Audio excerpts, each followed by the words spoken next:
we always talk about goal setting. Yes. Mhm. And coaches always talk about goal setting. We all know it's important. But what I notice about goal setting is people will set these goals at the beginning of their season.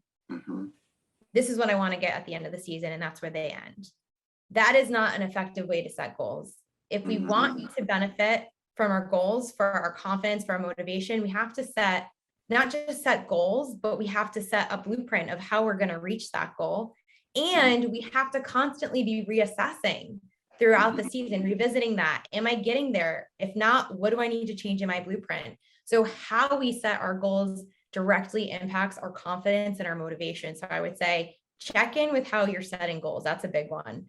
Another thing I would say is um, anxiety and nerves are not always a bad thing. Mhm. Um, I think oftentimes people are like, I feel anxious, I want to get rid of it.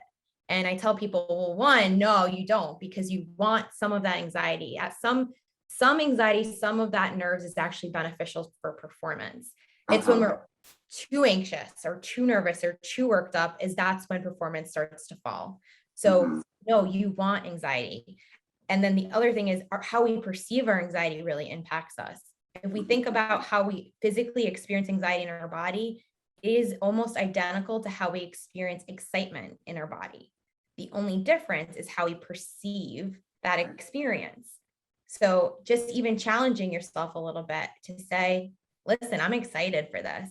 My Mhm. body's ready. My body's warmed up. My body's like excited to get on the line. That can really change your whole experience and how anxious you are.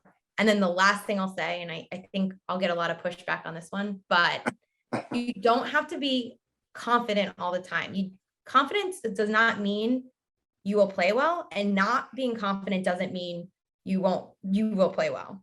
Mhm. So it's not the confidence that helps you play well. It's just the behaviors you happen to engage in when you're confident. When you're Mhm. confident, you're more likely to take risks. You maybe show up with your teammates a little bit different. Your Uh-huh. communication is better. What you're focusing on is different. And the fortunate things are all of those behavioral things that happen when you're confident are Uh-huh. in your control. Mm. So do those things anyway, even if you're not confident. And Right. what you'll find is that is what sets you up to play well. Mm. Confidence will then start to follow once you start to play well. But if you go into a competition, you're not feeling confident, that's okay.